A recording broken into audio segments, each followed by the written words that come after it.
남의 자본을 많이 최대한 이용하신 투자가 최근 아파트 투자의 대부분이었잖아요. 그죠? 이 빌딩도 똑같이 영끌이에요. 그 중에 거품이 없겠습니까? 거품 있죠. 가격이 분명히 거품이 있긴 맞는데 뭐 강남이나 여의도 같은 주요 지역은 줄어들고 있어요.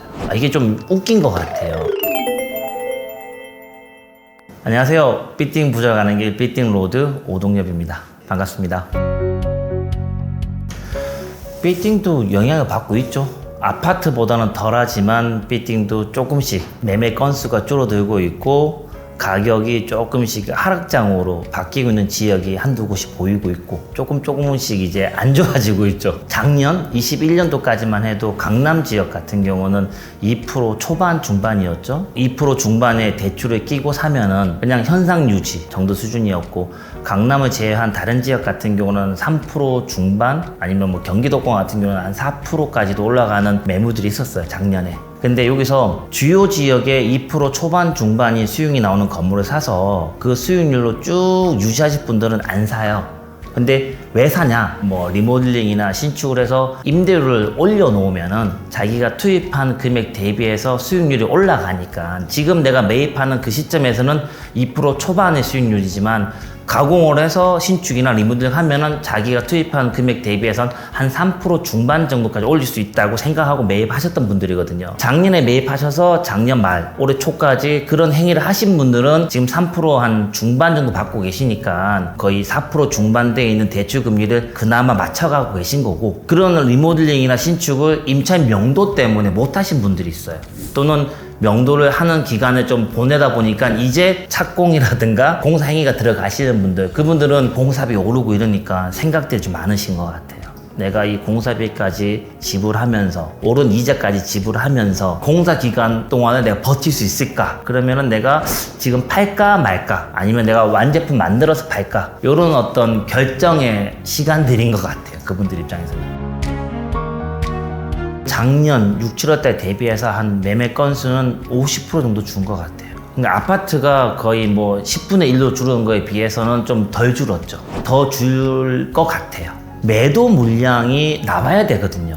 매수자가 안 사고 매매 건수가 줄면은, 그러면 가격이 하락이 돼야 되는데 아직까지 뭐 그렇게 급매다라고 보여질 정도의 매물들은 안 나오고 있고, 지금 매물 나오고 있는 건 뭐냐면은 익절하는 수준이죠. 그러니까 50억에 샀는데 2년, 3년 보유했다가 100억에 팔아야지 라고 생각을 사신 분인데, 대박은 아니지만 중박으로 정리해야지, 그런 매물들이 80억에 나오는 거예요. 그러니까 매수자 입장에서는 야, 작년에 재작년에 이거 50억이었는데 무슨 80억이야 라고 해서 매수자 안 사죠.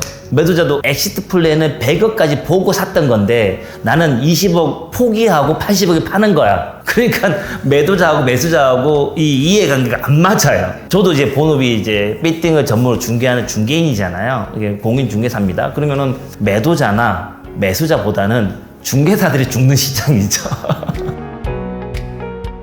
아파트가 영끌이었잖아요. 뭐 매매가 대비해서 뭐 70% 80% 대출을 받아서 전세 끼고 갭 투자하시고 남의 자본을 많이 최대한 이용하신 투자가 최근 아파트 투자의 대부분이었잖아요. 그죠? 이 빌딩도 똑같이 영끌이에요. 그러니까 은행에서 대출을 뭐 80%, 심하신 분들은 85%까지 대출을 받았단 말이에요. 그러면 그 대출 금리가 올라갔으니까 아파트 영끌하신 분보다 이 건물 영끌하신 분들이 더 힘들죠. 근데 아파트 영끌하신 분하고 건물 영끌하신 분의 차이가 뭐냐면은, 아파트는 중산층이 투자하는 재테크잖아요. 물론 그 중에 부자도 있겠지만 대부분은 중산층이니까. 그래서 아파트는 지금 급매물들이 나오고 있는 지역이 좀 많이 보이잖아요. 건물 투자 같은 경우는 그분들보다는 조금 하이 클래스거든요. 소득도 조금 높을 거고 모아놓은 돈도 조금 있을 거고, 건물 영끌하신 분들이 내가 가지고 있는 건물 하나와 내가 가지고 있는 아파트 서너 개 중에서 뭐부터 팔 거냐. 그래서 지금 아파트를 던져놨단 말이에요. 근데 아파트가 안 팔리고 있어요. 그러면 두 번째 위치 좋은 아파트를 팔 수도 있죠. 뭐 세 번째 더 위치 좋은 아파트를 팔 수도 있죠. 왜냐면 팔려야지 내가 자금이 도니까. 근데 건물은 가장 나중에 파는 자산인 거예요. 그러니까 건물 영끌하신 분들이 대부분 조금 더 버틸 수 있다. 가격 상승과 하락은 순서가 있거든요. 그러니까 빌딩하고 아파트 두 가지만 놓고 봤을 때, 일단 하락장에서는 지방의 아파트가 떨어지고 지방의 건물이 떨어지고요. 그 다음에 경기도의 아파트가 떨어지고 경기도 건물이 떨어지고, 서울의 아파트가 떨어지고 서울 건물이 떨어지고, 강남 아파트가 떨어지고 강남 건물이 떨어지거든요. 그러면 시청하고 계신 분들이 내가 어디에 건물을 사겠다, 지방에 건물 사겠다 라고 하면 지방 아파트 가격이 막 떨어지고 있잖아요. 이분은 더 기다리시면 돼요. 근데 문제가 뭐냐면은, 제가 상승장에도 일을 했었고 하락장에 일을 했었는데, 떨어질 때는 외곽부터 떨어지면서 점점 중심으로 그 영향이 미칩니다. 근데 상승할 때는 중심부터 올라가요. 금리가 오르고 점점 급매물 나온다고 할 때 이 외곽이 다 떨어지면은 국민 대다수가 죽겠다는 얘기를 하거든요. 그 정도 수준이 되면은 정부가 수요를 해요. 뭔가 긴급 자금을 집행하거나 뭔가 정책을 바꾸거나 해서 수요를 합니다. 그러면 중심부에 건물을 가지고 있는 이 건물주들이 떨어지고 싶어도 떨어지기 전에 뭔가 변화가 생기기 때문에 안 떨어져요. 중심 지역에 건물 사실 분들은 기다려 보시는 것도 방법인데, 그 판단을 잘 하시는 게 맞는 것 같아요. 지금 상승장 시장을 6년간 경험했거든요. 비팅 같은 경우 15년부터 오르기 시작해가지고 20년, 21년에 좀 가파르게 오르면서 지금 거의 6년, 7년 동안 올랐거든요. 그 중에 거품이 없겠습니까? 거품이 있죠. 가격에 분명히 거품이 있긴 맞는데, 뭐 강남이나 여의도 같은 주요 지역은 공실률이 줄어들고 있어요. 이게 좀 웃긴 것 같아요. 이렇게 경기가 안 좋으면 공실이 많아서 임대료가 덜 들어와야 되거든요. 근데 주요 지역에 사무실이 들어갈 수 있는 지역은 공실률이 거의 뭐 반의 반 정도 확 줄었어요. 강남 지역 같은 경우 2년 전만 해도 공실률이 한 7, 8%였거든요. 근데 지금 강남 지역이 공실률이 2%밖에 안 돼요. 상가, 리테일은 임대료가 지지부진한데 사무실이 다 만실이 되고 임대료 많이 내니까 지금 버티려고 하는 그런 건물주들을 조금 도와주고 있는 거죠. 그런 임대료가. 강남 지역의 사무실은 많이 입점을 원하니까 공실이 많이 해소됐지만, 외곽 지역 사무실은 아직도 공실이 많이 있는 걸로 알고 있습니다. 앞으로 이제 주요 지역과 비주요 지역의 양극화가 더 심해지지 않을까라는 생각도 들거든요. 강남, 서초, 송파, 용산, 성동, 마포, 이 6개의 구가 제가 말한 주요 지역입니다. 이 주요 지역의 특징이 뭐냐면은 아파트 가격이 비싸요. 그러면 그 비싼 아파트를 자가로 거주하신 분이나 아니면 전세로 들어가신 분들이 자기 소득 수준이 되니까 들어간 거란 말이에요. 물론 영끌에서 갈 수도 있고 그렇지만 좋은 직장에 다니고 있기 때문에 대출도 나온 거잖아요. 그죠? 충분히 그런 분들은 유지해 갈 수 있지 않을까라고 생각을 합니다. 그리고 또 주변 배우 세대도 소득 수준이 높고, 그런 지역은 또 사무실 수요도 있거든요. 아까 제가 뭐 공실률 얘기하면서 강남을 얘기 드렸지만, 제가 6개 구 얘기 드린 지역은 공실률이 다 떨어졌어요. 강남구 같은 경우, 강남 서초구 같은 경우는 대기업 베이스가 많죠. 강남역부터 삼성역 사이에 테란노 또는 강남대로, 도산대로 이런 지역은 대기업 또는 대기업 계열사들 최근에 상장을 해가지고 소위 말해 목돈을 한 번에 잡은 그런 어떤 신흥 기업들이 좀 많이 포진돼 있고, 이면으로 이제 임차 들어가 있는 사무실 같은 경우는 그런 업체들하고 협력 관계에 있는 협력사들이 좀 들어가 있고요. 이렇게 하다 보니까 공실이 없고 임대가가 올라갈 거 아닙니까? 그래서 자연스럽게 송파 쪽 넘어가죠. 그래서 송파에 롯데월드타워 생기고 그 주변으로도 그런 회사들이 좀 많이 들어가고 있는 중인 것 같고요. 그 다음에 성수동 같은 경우는 용도 지역이 중공업이기 때문에 거기에 지식산업센터가 많이 생겼죠. 강남의 임대가보다는 차라리 성수동에 임대를 내겠다, 또는 성수동에 지산을 내가 매입해서 내 사옥이 들어가겠다라고 하셨던 분들이 3, 4년 전부터 지산을 많이 매입하고 운영하고 계시거든요. 그다음 그쪽은 거기에 맞춰가지고 약간 아파트형 공장에 맞는 회사들이, 제조업 관련 회사들이 좀 많이 들어가 있고, 그리고 용산 같은 경우는 사무실 베이스라기보다는 대부분 다 리테일 베이스죠. 마포구 같은 경우는 출판 관련된 회사들이 좀 많이 들어가 있죠. 이런 각 지역마다 원하는 회사들이 맞춰주니까 공실률이 좀 줄어들지 않았나라는 생각이 듭니다. 이게 제 개인적인 생각입니다. 그러니까 상승장에는 바빠요. 왜? 내가 안 사면 남이 사버리니까 놓치잖아요. 솔직히 100억짜리 건물을 사면서 가계약금 5억을 막 그냥 건물도 안 보고 막 던지신 분도 있어요. 그런 분들이 왜 가계약금 5억을 건물도 안 보고 던졌냐? 마음이 급하니까. 내가 이거 안 사면 누가 100억을 살 것 같으니까. 그럼 그때는 알지도 못하고 막 샀던 거죠. 공부할 시간도 없었던 거죠. 그냥 공부도 안 하고 시험장 가서 시험 봐. 이거랑 똑같은 거예요. 근데 상승장이니까 사기만 하면 올랐죠. 그래서 후회를 안 하셨던 건데, 지금처럼 변동성이 심한 장에서는 잘 고르셔야 돼요. 잘못 고르면 낭패를 볼 수 있으니까 그럼 잘 고르려고 그러면은 어차피 매입 타이밍도 늦춰졌고 그 사이에 시간도 있으니까 제가 최근에 쓴 책이 있거든요. 그 책도 한번 읽어보시고 강의도 한번 들어보시고 공부하는 시간을 한두 달 가지면서 컨택하고 있는 중개사한테 자료도 받고 하면서 공부와 매입 검토를 병행하시면 실전과 이론이 같이 맞물리다 보면은 분명히 좋은 선택을 하실 수 있는 눈이 좀 생길 것 같아요. 본인의 눈을 갖추고 그 눈을 가지고 옥석을 고르셔야죠.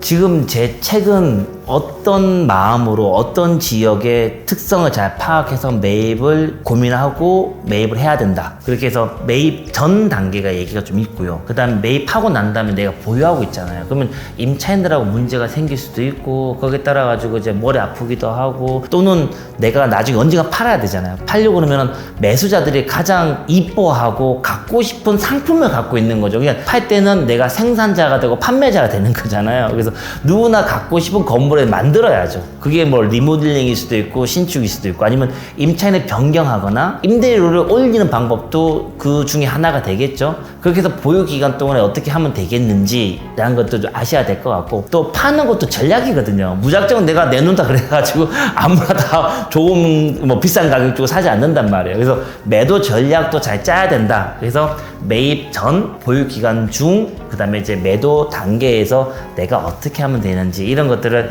사례를 좀 중심으로 좀 녹여봤고요. 포인트가 될 만한 게 뭐냐면은 이 건물이라는 게 나 혼자만 뭐 재가공이 되고 신축이 된다고 해서 가격이 올라가는 게 아니에요. 주변에 뭐 여기 생기고 낡은 아파트가 재건축되고 공원이 생기고 큰 회사가 들어오고 뭔가 주변이 변화돼야 되거든요. 그래서 주변이 바뀌어서 내 땅값이 올라가는 그런 포인트가 하나 있겠죠. 그 다음에 내가 소유하고 있는 이 건물의 변형은 내 거니까 내가 마음대로 할 수 있거든요. 리모델링 할 거냐 신축할 거냐. 리모델링 하면 동일한 면적으로 가는 건데 증축을 할 수 있냐 없냐. 그럼 물론 주차 대수에 따라 달라지겠죠.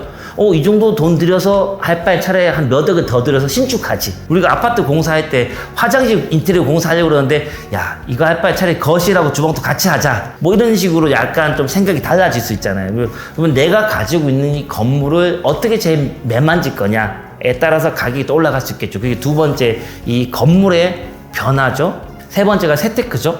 세금을 적게 내는 방법이 뭐냐. 법인이냐 아니면 개인을 하더라도 여러 명 공동 투자하냐. 뭐 이런 얘기들이 좀 있을 것 같아요. 그다음 네 번째가 일단은 이제 레버지 효과라고 저는 말씀을 드렸는데 지금 금리가 올랐는데 어떻게 레버지 내냐? 근데 금리가 올랐지만 내 에코티는 적게 들어갈 수 있거든요. 다른 자산이 많은 분들 또는 월 수입이 많은 분들은 대출을 지금도 80% 받아서 자기 에코티 20%만 집어넣고 매입하신 분도 있어요. 물론 이자를 못 내겠죠. 다른 자산으로 내가 번 수입을 가지고 이자를 충당하겠죠. 근데 1년, 2년, 3년 지나면은 내가 매입한 이 건물의 가치가 오를 수 있다라고 확신만 하신다고 하면은 매입하신 분도 있단 말이에요. 또는 내가 사옥으로 사용을 하고 있는데 지금 임대료 내고 있어요. 건물주에게 임대인에게 임대료 낼 바에는 차라리 은행에 이자 내겠다는 분들이 있거든요. 그 자산은 남아있잖아요. 성장하고 있는 회사는 맞지만 아직 모은 돈이 없어요. 그럼 은행에 가서 80%, 90% 대출을 받고 매입을 하죠. 물론 그 이자가 부담스럽죠. 그렇지만 월세 내는 것보다는 이자 내는 게 낫다고 판단하시는 분은 매입하죠. 이런 에코트적인 부분에서도 레버리지 낼 수 있다라고 생각하는 이제 네 번째거든요. 그럼 마지막 다섯 번째는 뭐냐면은 어쨌든 팔아야 돼요. 근데 에시트를 파는 방법으로 갈 거냐? 법인으로 매입했는데 이 법인의 주주가 내 가족으로 구성돼 있어요. 그러면 팔 필요 없잖아요. 개인으로 사신 분들도 부담보 증여라든가 이런 방법이 있기 때문에 굳이 판다고 하는 것만 능사가 아니거든요. 그리고 최근에 아파트 같은 경우도 팔지 못하니까 증여를 많이 하셨잖아요. 건물도 그런 엑시트를 짜는 방법들이 있습니다. 그게 다섯 번째죠. 다섯 가지가 잘 접목이 돼야지 요 중에 한두 가지 빠지면은 내가 100%를 예상했는데 뭐 80% 되기도 하고 70% 되기도 하고 요런 것들을 많이 아시고 접목하시면은 여러분들이 원하는 요구 수익률을 충분히 달성하지 않을까.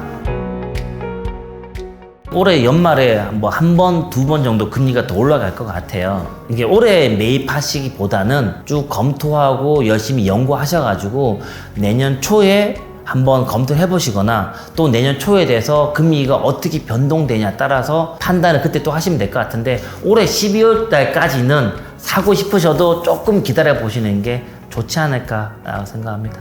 제 얘기에 공감하시는 분도 있으실 것 같고요. 또는 요 얘기는 좀 아닌 것 같은데 좀 반감을 가지신 분도 계실 것 같아요. 시장이 한쪽 방향을 가지 않고 양방향으로 나눠졌기 때문인 것 같습니다. 투자는 내가 하고 내가 책임진다 라는 생각을 항상 하시고요. 성공 투자하셨으면 좋겠습니다.